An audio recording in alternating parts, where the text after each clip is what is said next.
NDFB Progressively Ex General Secretary Sanjay एबा S सानजारां लोगोसे बिथांजों आगोलनि बे एखे संगठननिनो फाइनेन्स सेक्रेटारि एम रुजुग्रा बिथांमोनहा मिडियानि गेजेरजों जि स्टेटमेन्ट हगारदोंमोन बिनि सायाव आंहा माखासे क्लियारिफिकेसन होनो गोनां दङ बिथां एस जारांनिफ्राय मोनसे बाथ्राया ओंखारदों दैमु नामाकरणजों मोनसे NGO दानानै बेनि गेजेरजों NDFBनि जेसेबां केडार्सफोर दङ जेसेबां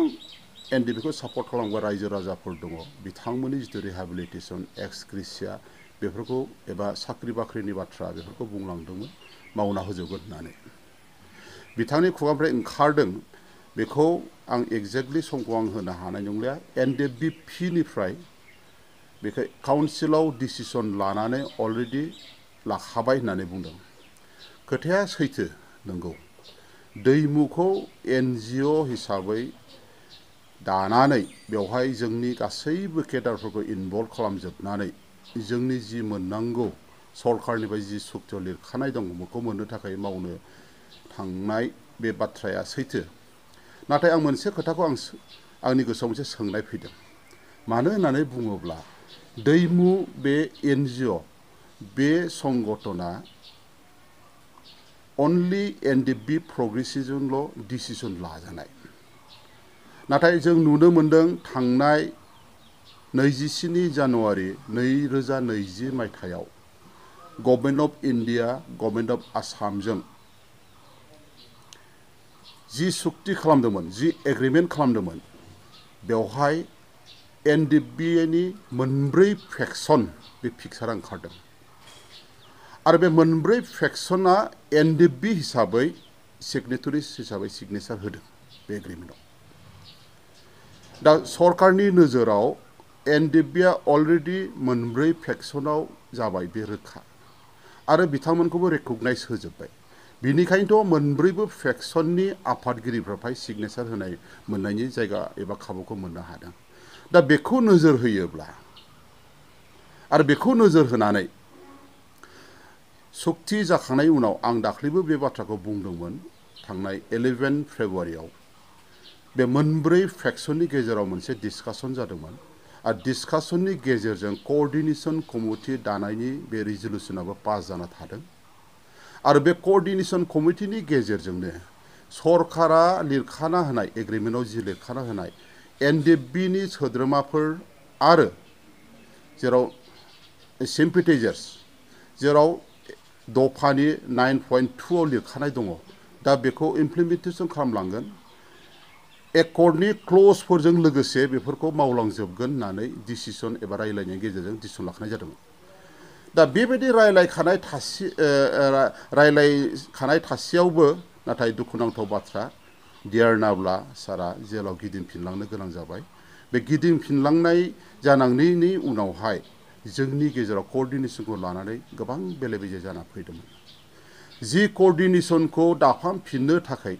एस ग्रुपनिफ्राय आर ग्रुपनिफ्राय सेनियर टप एबा सेकेन्ड सेनियर टप लिडार हिसाबै गबिन्द बसुमतारी सारनिसिमनो गोबां डिफेन्ड खालामदोंमोन नाथाय बिथाङा मोजां रेसपन्स होयैयाव बिथांमोननि गोसोआव मोनसे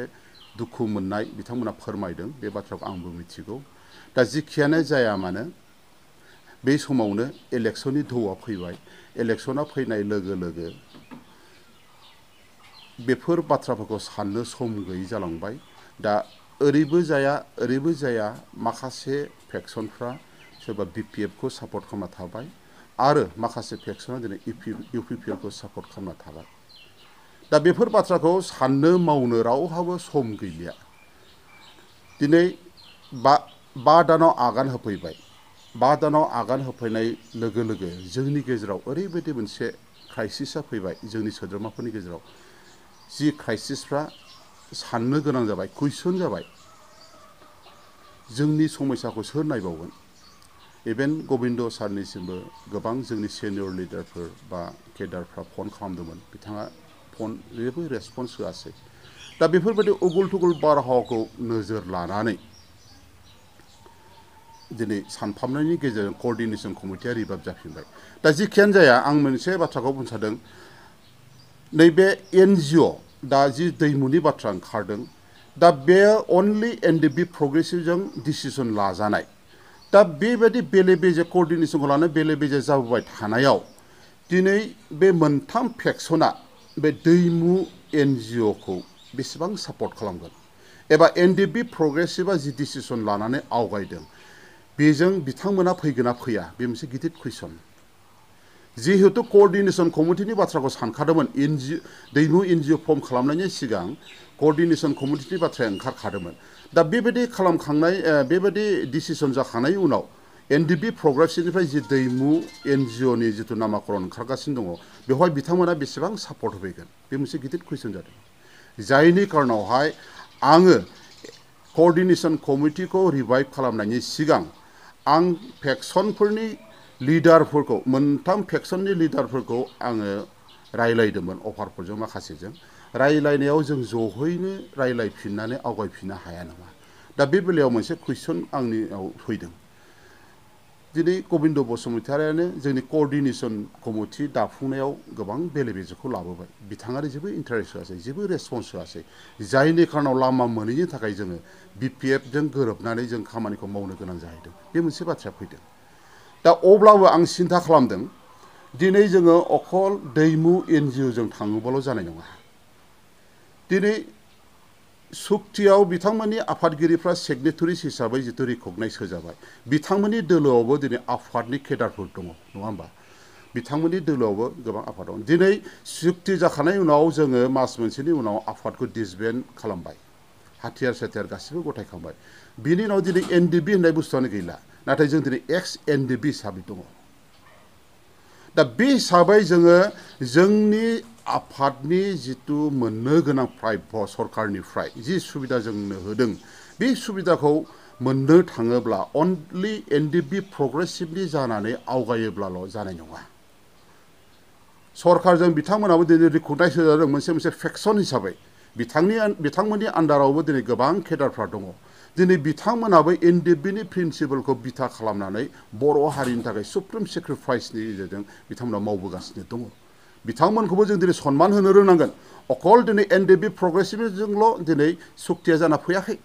आरो NDBनि प्रग्रेसिभनि केडारफोरखौल' लानानै दिनैहाय NDBनि प्रिन्सिपला दिनै जाना थायाखै दिनै मोनफ्रोमबो दिनै थांनाय समफ्राव माबा माबि बारहावानि गेजेरजों फेक्सना जाना फैबाय बेखौ जों दिनै लाबोबाय थानो हालिया एग्रिमेन्ट जाखानाय उनाव जों मोनब्रै फेक्सननि जेसेबां सोद्रोमाफोर दं गासैबो NDFB बेनिखायनो जों NDFB हिसाबैनो जों दिनै आवगायनांगोन दिनै सरकारा सोरबा धीरेन ग्रुप सोरबा मा होनो एस ग्रुप सोरबा आर ग्रुप सोरबा पि ग्रुप बेखौ मिथिया NDFB बेनिखायनो जोङो गासैबो NDFBनि सोद्रोमाफोरखौ जों सनमान होनो रोंनांगोन आरो सरकारनिफ्राय जि सुबिदा खाबु फैगासिनो दं बेखौ जों जहैनो ज' जानानैनो जों लाबोनांगोन आरो बे खामानिखौ मावनो जों जहैनो आवगायनांगोन आं बेबायदि उद्देश्य थांखि लानानैसो आं बिथांमोननि गेजेराव हाबफैदों आरो हाबनायनि गेजेरजों रायलायनायनि गेजेरजों जों मोनसे डिसिसनखौ लानो हादों दिनै आं हारसिं मेक्सिमामा Ex.NDFB बे सोदोबखौ दोननांगौ होननानै बुंदों आरो आंबो उनावहाय फोथायनाय फैदों नंगौ Ex.NDFB बे वार्डआ थानांगोन नमेनक्लेचारा मा जालाङो बे आलादा बुस्थु बे खामानिया सानसे साननैनि खामानि नङा गोलाव सम लागोन बेखौ फोजोबनो थाखाय गतिके दिनै BJP सरकार दं गाबोन आलादा सरकार फैनोबो हागौ डेम'क्रेसिनि खोथा रावखौबो राव बुंस'नो हाया दा बै गोदान सरकारा फैनानै दैमु मानिफ्राय फैदों जुदि बेहाय सिन गैयाब्ला हयथ' हेंथा फैया नङा फैनो हागौ खामानि मावलांनायाव दा बे हिसाबै मेजरिटिया बारा जानायखाय आंबो बेहाय गनायथि होनो गोनां जाहैदों दा सानजारां बिथाङा जि बुंदों बिथांनि बुंनाय रावाव आं जि नुनो मोनदों बेवहाय गावनि गेजेराव डिभिजन लाबोबाय थानायखौ आं नुनो मोनगासिनो दं आं खावलायदों डिस्ट्राक्टिभ भिउजों थाङालासिनो कनस्ट्राक्टिभ भिउजों थांबाय थानाया मोजां दायो NDFBनि रुल एन्ड रेगुलेसना सोलिला एनडिएफबिआ गैलिया डिसबेन्ड जाबाय हाथियारबो गथायबाय जों दिनै सासे सासे पाब्लिक जाबाय नाथाय थांनाय 34 इयार्सनि नांबोनायनि जितु हिस्ट्रि एबा जारिमिन बियो जोंनियाव दाबो दं जोंखौ दाबो एक्स.NDFB हिसाबै दिनै रायजो राजाफ्रा गनायथि होयो मिथिहोयो आरो बेजों लोगोसे जोङो गावनि सिनायथिखौ होनायजों जों जि सरकारनिफ्राय मोननो गोनां आदाय बेखौ जों आदाय खालामलांबाय थानांगोन बेनिखायनो आं खावलायदों जोंनि गेजेराव बोखावला बोखावलि सोखावला सोखावलि बेबायदि फर्मुलाखौ लाबोआलासिनो जाहाथे ज'है जाहाथे नोंथाङाबो हेल्प खालामो आं बेखौसो आं खावलायनाय थाबाय दिनै सुबिदा बादिनि खोथा बुंदों आंहा बुंनो गोनां गैया आं दाख्लैबो बुंदों दिनै बर'नियाव मेइनलि मोननै पलिटिकेल हान्जाया दिनै सोलिगासिनो दङ मोनसे जाबाय इउपिपिएल मोनसेया जाबाय बिपिएफ टाइम एन्ड सिटुएसनखौ नोजोर लानानै जोंनि मावथि लोगोफ्रा मोननै थुब्ला गावबाय डेम'क्रेसियाव बयहाबो राइट दङ जाय जेखौ मोजां मोनो बिथिं थांगोन मावगोन नाथाय आंनि सिन्ता धाराया दिनै अबेबा मोनसे पार्टिकुलार पलिटिकेल हान्जाजों थानानै सिथाबनानै आंहा इच्छा नङा मावनो इच्छा नङा आङो एनडिएफबिनि सोद्रोमाफोरनि जितु समयसा बेखौ लानानैसो आं दिनै आवगायबोदों एनडिएफबिखौ थांनाय 34 इयार्सआव रायजो राजाफ्रा मदद हेफाजाब होनायजों लोगोसे जेरैबायदि दुखु खस्थ' मोनबोबाय बिथांमोननि थाखानाय सुबिदाखौ बिथा खालामनानैसो आं मावनो आवगायबोदों सुबिदा बादिया नोंथाङाबो दिनै बेबायदि खामानिखौ मावनोब्ला नोंथाङा केन्डिडेट एबा इलेक्सननिफ्राय गोजानाव थानो हानांगौमोन दिनै इलेक्सननि सासे केन्डिडेट जाहैनायाबोथ' सुबिदा बादि होनना बुंनांगोन अबेबा मोनसे पार्टियाव थानानै मावनायाबोथ' सुबिदा बादि होननांगोन नोंहाबो खालामगासिनो दङ दिनै आंखौ बुंदों बे मिनिंलेस रुजुग्रायाबो बुंदों दिनैहाय धनस्री समस्थियाव बेखौ मिथिखायो माबायदि मानसि होननानै दिनै रुजुग्रा मोसाहारिनि जितु ब्रिफिं बा जि मिडियानि गेजेरजों बुंदों दिनै धनस्री समस्थिनि सिङाव थानाय रायजो राजाफ्रा आंनाव फन हरदों बिथाङा नोंनि एगेन्स्टआव जि खोथा बुंदों देरहानांगौब्लाबो बिनि थाखाय जेनसिगोन होननानै नोंथांनि जि खामानि मावनाय जि स्टेप लानानै आवगायदों बेखौ रावबो गाज्रि बुंनो हाया बिथांमोनासो दिनै सुबिदा वान साइड अबेबा मोनसे पार्टिनि टिकेट लानानै दिनै केन्डिडेट जानानै इलेक्सन गेलेगासिनो दं आंहा बुंनांगौ गैया इउपिपिएलआव टिकेट लानानै गेलेदों ना बिपिआव टिकेट लानानै गेलेदों गेलेबानो जाबाय देरहाबानो जाबाय नाथाय जुदि देरहानोब्ला माखासे बाथ्राफोरखौ बुङिया मोजां पलिटिसियाननि केरेक्टारा बिदि जानो नाङा माब्रैब्ला देरहागोन दिनै बेबायदि सिन्ता खालामनानै आवगायनाया मोजां आं खावलायदों जाहाथे नोंथांमोना जोंनि गेजेराव आरोबाव डिभिजनखौ एबा आरो सोखावनायखौ लाबोनाङा गोबां रायजो राजानिफ्राय जों फिडबेक फैदों दिनै ज' जानानै मावनांगौ एबा एनडिएफबिफ्रा ज' जानांगौ जिहेतु बे बिटिआर एग्रिमेन्टआ एनडिएफबिनि गेजेरजोंनो जाना फैनाय सोरबाया बुंनो हागौ बिटिआरनि एग्रिमेन्टनि नामाव सासेबो बर' सुबुङा जिउ होनाखै होननानै बे भुल जादों बेयाव आंबो दुखु मोनदों बेफोर बाथ्रा बुंनायखौ दिनै एनडिएफबिआव गैयाबाबो 2000नि बाराबो दिनैहाय एनडिएफबिनि केडारजों लोगोसे बर' रायजो राजाफ्रा आफादनि प्रिन्सिपालजों थांनानै जिउ बावसोमनो गोनां जाबाय बिटिआर सुक्तियाव बिथांमोननि जिउ बावनायनि सुप्रिम सेक्रिफाइसनि दिनै बिहोमाया दङ दिनै बिथांमोननि सुप्रिम सेक्रिफाइस एबा जिउ बावनायखौ दिनैहाय अपमान होनाय जादों दुखुनांथाव बाथ्रा बेयो जोंनि थाखाय जोबोद दुखुनांथाव बाथ्रा आरो एनडिएफ रावबो मुंख्लं जानांखाय होननाय लोगो लोगो एनडिएफबिखौ निग्लेक्ट खालामनाय जादों आं खावलायदों जोंनि बर'फोरनि दैदेनगिरि नोंथांमोनखौ जाहाथे बेफोरबायदि वार्डखौ जाहाथे बाहाया गोबां एनडिएफबिनि मावथि लोगोफ्रा दिनै दुखु मोनदों रायजो राजाफ्रा दुखु मोनदों थांनाय 34 इयार्सनि जि दुखु खस्थ' मोननाय बे जारिमिनखौ दिनै गोसोखांदों आरो नंगौबो बेहायसो रियेलिटिया दङ दा जेखियानो जाया मानो आंहा पलिटिकेल आंहा जेबो मटिभ गैया आं बिपिएफनि जानानै आं मावनोबो इच्छा गैया इउपिपिएलनि जानानैबो आं इच्छा गैया आं गेजेराव थानानै एनडिएफबिनि जितु प्राप्य एनडिएफबि हिसाबै जे मोननो गोनां दङ आं सोरनिबा हेल्प लानानैबाबो आं मावलांबाय थागोन आरो आं मावसोनो हायैखौ सोरबा जुदि गोरोङा फैनानै सहाय मदद होनानै बिथाङाबो जुदि मावलाङोबा आं मस्ट वेलकाम बिनिखाय आं खावलायदों जोंनि मावथि लोगो नोंथांमोनखौ आं दिनै जोंनि गेजेराव फेक्सन वाइसै नङा जों ज'हैनो एज ए एनडिएफबि हिसाबै जों सरकारनिफ्राय मोननो गोनां खामानि सरकारनिफ्राय मोननो गोनां जिथु जोंनि मोननो गोनां बेखौ जों आदाय खालामना लानायाव जों ज'सो आवगायलायो दिनै बे खामानिखौ मावनो थांनायाव आगोलनि एनडिएफबिनि रुल मथे बे सोलिला बियो कमप्लिटलि पलिटिकेल दिनै जों स्टेट गभर्नमेन्टखौ नारसिननांगोन एबा सेन्ट्रेल गभर्नमेन्टनिफ्राय फैनायखौ जों सेन्ट्रेल गभर्नमेन्टखौ नारसिननांगोन दिनै केस उइथड्रलनि थाखाय कमिटि दानांगौ होननानै स्टेट गभर्नमेन्टआ बुंदों स्टेट गभर्नमेन्ट दानायनि उनावहाय मोनसे कमिटि स्टेट गभर्नमेन्टनि बुंनाय मथे मोनसे कमिटि दानांगोन आरो बे कमिटिया केबिनेटआव मोनसे पिपि पाब्लिक प्रसिकिउटर होनना बुङो जायखौ बेखौ एपइन्टमेन्ट होगोन होननानै बुंनांगौ आरो बे कमप्लिटलि पलिटिकेल दिनै स्टेट गभर्नमेन्टखौ नों नारसिनाबा रायलायहैयाबा बे खामानिया जाना फैया एबा दिनै एक्स ग्रेसियानि बाथ्रा बुंदों एक्स ग्रेसियाखौ जुदि मोननोबा जायफ्रा जोंनि मुंख्लफोर जालांबाय बेफोरखौ मोननोब्ला दिनै बाजेटआव पास जानांगोन सरकारनि थाखाखौ जों ओरैनो मोना जों सुक्तियाव लिरनानै दोनदोंब्लाबो सरकारा दि जोंनो होगोन जोंनि केसखौ उइथड्र खालामगोन बे नङा माब्लाबाबो बे जाया गासैबो पलिटिकेल आरो बेखौ जों अफिसियेल जाना थांनांगोन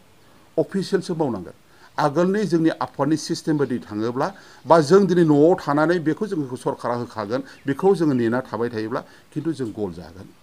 बिनिखाय बेफोरबायदि खामानि मावनो थांनायाव जों दिनै सरकारनि मानसिखौ लोगो हमहैनो गोनां जायो सोरबा मन्थ्रिखौ सोरबा अफिसारखौ जों दिनै लोगो हमना रायलायहैनो गोनां जाहैदों बेबायदि खामानि मावनो थांनायावनो जुदि अबेबा मोनसे पार्टिजों गोरोबनानै थांबाय मावहैबाय बे बुंनायाथ' मिनिंलेस नोंगौ दिनै बिपिएफनिफ्राय टिकेट लानानै मा होनो बिस सुंथाग्रा आरो सावरायग्रा बिथाङा इलेक्सनाव केन्डिडेट जाना फैबाय बेखौ आंबो मिथिगौ नाथाय बिथांमोनाबोथ' मोनसे समाव एनडिएफबिनिनो सासे लिडारमोन एनडिएफबिआ डिसबेन्ड जानायनि सिगां बिथांमोनाबो सासे लिडार बिथांमोनाबो बिटिआरनि जिथु एग्रिमेन्ट बेहाय सिगनेटरिस कअर्डिनेसन कमिटियाव बिथांखौ प्रेसिडेन्ट होनायनि एकमात्र खारना जाबाय जोंनो सासे सिगनेटरिस नांगौ दिनै धीरेन बर' एबा बिस सुंथाग्राया आफादनि सासे सिनियर मोस्ट लिडार पार्टिया जेखियानो जाया दिनै गबिन्द साराबो इउपिपिएलआव टिकेट लानानै दं सानजाराङाबो इउपिपिएलआव टिकेट लानानै दं सोरबा रुजुआबो इउपिपिएलआव टिकेट लानानै दं दिनै सुंथाग्रायाबो दिनैहाय बिपिएफआव टिकेट लानानै गेलेदों सोरबा सावरायग्रायाबो गेलेदों गासिबो पलिटिकेल हान्जायाव हाबना थाहैखाजोब्बाय सोरखौ जोङो फ्रेस सोरखौ नन फ्रेस होननानै सोरखौ जों बुंबावनो दालाय गासिबो एखे आरो बिथाङा सासे सिगनेटरिस हिसाबै as a NDFB X NDFB हिसाबै बिबान दायित्वखौ होनाय जाबाय आंबो एसे सानदोंमोन खोथाखौ नाथाय उनाव सानफिनबाय जेबो सासे जितु सिगनेटरिस जोंनो नांगौ सिनियर मोस्ट लिडारमोन गतिके बे थानायाव आं गोरोन्थि जालांनाय नङा नामा इलेक्सना दिनै दं गाबोन गैया सरकारा दिनै दं गाबोन गैया नाथाय जोंनि बे खामानियाथ' सानसे सानसे जोबनाय नङा गोलाव सम मावलांनांगोन आहा बुंनांगौ गैया जुदि बि सुंथाग्रानि जायगायाव सोरबाया आफादगिरि बिबान लानानै मावलाङा मस्ट वेलकाम आहा बाय जेबो बुंनांगौ गैया मथा मथि खामानियाल'सो जानांगौ मोजां मावनांगौ आरो बे इस्युखौ लानानै सोरबाया पलिटिकेलाइज जुदि खालामहैनो सानोब्ला बेखौ रायजो राजाफ्रानोथ' दं बा जोंबो दङ जों माबायदि लामाजों खिन्थु जोंनि गेजेराव बेबायदि डिभिजन मेन्टेलिटिजों आवगायलांबाय थायोब्ला हयथ' गोरोन्थि लामा हयथ' भुल लामाजों हयथ' थांबाय थानोबो हागौ गिदिर बाथ्रा नङा जोंनि गेजेराव जुदि डिभिजन बाथ्राखौ बुंबाय थायोब्ला नाथाय जुदि इउनिटिनि गेजेरजों मावलांलायोब्ला बे प्रभाबा जोंनियाव जेबो जाफैनाय नङा जेबो गोलैफैनाय नङा आङो कअर्डिनेसनाव जा गबिन्द बसुमतारी आरो सानजारां बिथांमोना गैया थिगासे नंगौ नाथाय बिनि सिगां दहाय बुंदोंमोन जोंनि एनडिएफबिनि माखासे दैदेनगिरिफ्रा मावथिफ्रा बिथांखौ खबर लाबाय थादोंमोन मा जाबावनांगौ नाथाय बेबायदि खबर लासेयावबो जेबो इनिसिएटिभ लायाखिसै इनिसिएटिभ लायैखाय जेबो रेसपन्स गैयैखाय जों माखासे जोंनि दैदेनगिरि सेंग्राफोरजों जों रायलायबाय आरो रायलायनायनि एकमात्र खारना जाहैबाय बे दानब्रै दानबायाव जोंनि गेजेराव जिबायदि मोनसे क्राइसिस फैबाय जिबायदि जेंना फैबाय फारसेथिं आरो आसाम सरकारनि टार्माबो बारा गोबाव गैलिया बोसोरसेयानो गैलिया दिनै बिटिसिनि इलेक्सनावबो माला जागोन माला जाया सोर सरकार दागोन सोर सरकार दाया बिनि जेबो गेरेन्टि गैलिया बेबायदि समावहाय जों जुदि इनिसिएटिभ लानानै आवगायलायाब्ला खिन्थु जों बिपदाव गोलैनो हागौ जिहेतु आसाम सरकारावबो BJP खौ फैगोन होननानै जों 100% जों आसा खालामनो हाया डेम'क्रेसिसो बेबा सोर फैनो हागौ दिनैनि सरकारा सुक्तियाव इनभल्भ दङ गाबोन जुदि बेलेग सरकारा फैयोब्ला जुदि बे समाव जुदि जोङो बुंखाना दोनाब्ला सरकारनि गेजेराव माबा मोनसे जुदि नारसिननाय प्रेसार माबा मोनसे रिजलिउसन लाहोनानै दोनहोखायाब्ला अब्ला बुंगोन नोंथांमोननि इस्युआ जोंनियाव जेबोआनो गैया जेबो रिटेन बा जेबो रेकर्डआनो गैया जों माबोरै मावगोन जों बे बाथ्राखौ सिन्था खालामनानै जों आवगायबोनो गोनां जादों बिथांनिफ्राय जेबो रेसपन्स मोनैयाव आरो दाबो जों बिथांखौ लोगो हमनो इस्सा बिथांजों जों जगाजग लाबाय थादों बिथाङा सम मोजां होनो हायाखैदां बेखौ आं सानना लादों बिथाङा नाथाय दुखुनांथाव जों दिनै बिथांनिफ्राय मोजां रेसपन्सखौ जों दिनैसिम मोनाखै जुदि जोङो एनडिएफबिनि सार्थनि थाखाय इउनिटिनि सार्थनि थाखाय जों बिथांखौबो जों लोगो हमगोन गबिन्द सार बिथांखौ जों लोगो हमखागोन बिथाङा जुदि सम होयोब्ला आं रिकुवेस्ट जाहाथे नोंथाङा एनडिएफबिनि सार्थनि थाखाय जाहाथे जोंनोबो टाइम हो राजखान्थि गोहोनि मदद नांगोन नामा इमप्लिमेन्टेसन खालामनो थाखाय इमप्लिमेन्टेसनाव राजखान्थिनि दायो बे बुस्थुआ जेबो मददनि गोनांथि गैया दासान्दि जि बुस्थुखौ जों खामानि मावबाय थादों जेबो गोनांथि गैया बे लोब्बा गैया जोंनि रिहाबिलिटेसन जोंनि एक्स ग्रेसिया स्किल डेभेलपमेन्टनि खामानि केस उइथड्रल बेखौ मावनायाव राजखान्थिनि गोहोनि गोनांथि गैया आं जि नुदों आं दा जि मुभ खालामनो आन्दाज खालामनो हादों जिहेतु चिफ मिनिस्टारा मोनसे खोथा बुंदोंमोन आं दाख्लैबो बुंदों जोंनिसिम बे खबरा दासिमबो फैयाखै माब्लाबानो जों मावो जोंथ' एनि टाइम रेडि बे खामानिखौ मावनो बिथां खुगानिफ्रायनो ओंखारदों बियो दिनै नोंथांमोना जोंनो दिनैसो खबर होफैबाय मोजां जादों जोंथ' एनि टाइम रेडि बेखौ नायोब्लाथ' खुनु राजखान्थिजों जेबो लोब्बा गैया बियो जोङो इसा मथे एनि टाइम जों मावलांनो हायो आरो खामानियाबो जथेस्थ' आवगायबाय आसाम सरकारा बुंनाय बादिब्ला मावलांनाय मथेब्ला दायो जथेस्थ' आवगायबाय दिनै 19 तारिखआव बिथांमोनहा 6टा 7टासो डिपार्टमेन्ट लानानै ज' अफिसारफ्रा फैगोन बेलेग बेलेग मिनिस्टारफोरनि अफिसार फैनानै ज' रायलायनाय खोथा